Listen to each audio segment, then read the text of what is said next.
Hello everyone. Today I want to bring you a little bit of a deck guide on a deck that I've been having a lot of fun with on ladder that is super enjoyable to me, even though it's not the highest win rate on HS Replay or on any of the meta reports, but it's a deck that I found very enjoyable because there's multiple ways of winning and it can pull out wins even if you don't expect to be getting there at the end of the game. It feels rather flexible and you have a lot of discovers, so you can also alternate your game plan. That deck that I want to show you is Rainbow DK.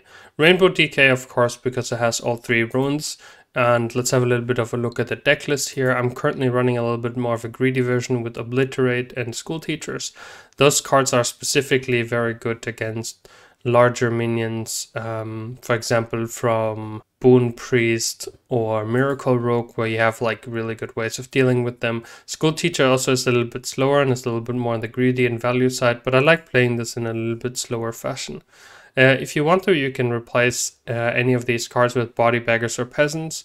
I took those cards out from the original versions because they have rather low win rates. If you look through the drawn win rates of those cards, they just feel kind of nice in the early game, but then they fall off pretty quickly. You can test them or try them out depending on what you're facing. Peasants, for example, also have the downside in this deck is that you don't really run any taunts in comparisons to a full Unholy DK, so you have less options of hiding your peasants behind taunts, so they're harder for your opponent to deal with. Let's get to the mulligan. First thing first, one drops, of course, you would want to keep. I always want to keep the Arm Stealer.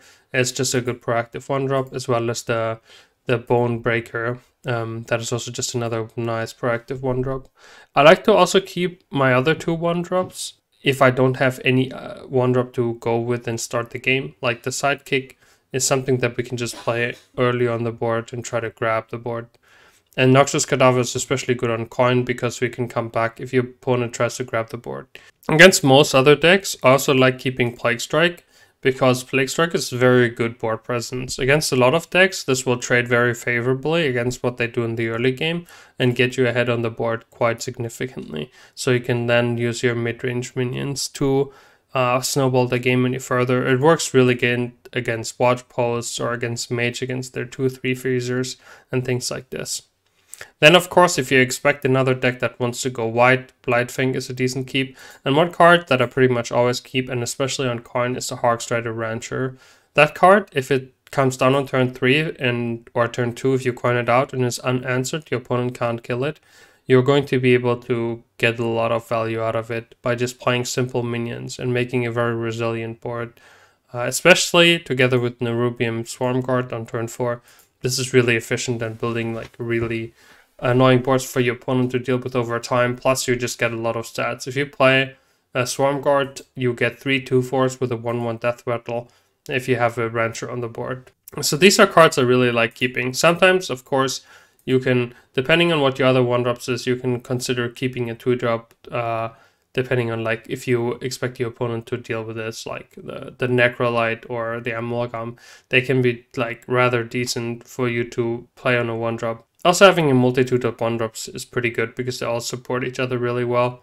Bonebreaker and Plague Strike being the best two tools for you to contest board early. And then in the mid game, Tessarian has one of the highest win rates in the deck because it's so hard to remove and it pushes a lot of damage. It really does a really good job at controlling the board against most other mid-range decks. And if you're playing against like Frost DK, for example, or an aggro mage, you kind of want to just win the board with all your early presence because it's a little bit better than what your opponent has. And when your opponent starts going phase, you want to be able to drop cards like No Muncher. No Muncher, of course, Taunt or Lifesteal, will clear some of your opponent's board while also healing yourself, because at some point they will just try to like burn you from hand and ignore what you do, and then you play No Mancher for damage. No Mancher can also be reached against like slower decks, but of course against control decks we're kind of weak with this. You use against slower decks Acolyte of Death for drawing. Against faster decks, what you want to do, if you have the option between building a board and drawing cards, you want to be building a board. For example, let's say you have the option between Lightfang and Acolyte of Death, and you can decide between building a board of your opponent and value trading. Then you always build a board and value trade against more aggressive decks.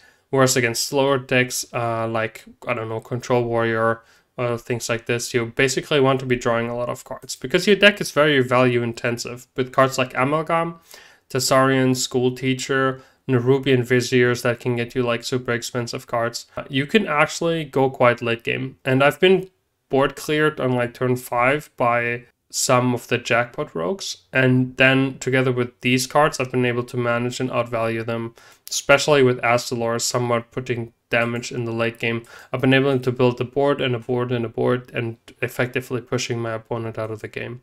I hope this guide was useful. Like I said, if you want any replacements, there's always like 1-drops that you can play. Another card that I tried is the 2/1 Infected Peasant. It's something that's pretty sticky on the board. Card it kind of meh, doesn't really fill the slot too well.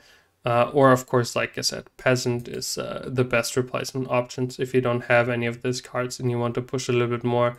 Patchwork has a quite low win rate. It was in the earlier versions of this, but you can of course also try it out if it's a card you like a lot, and this is like one of the things you enjoy playing. I hope this guide was useful. I hope you guys enjoy Rainbow Decatch as much as I did.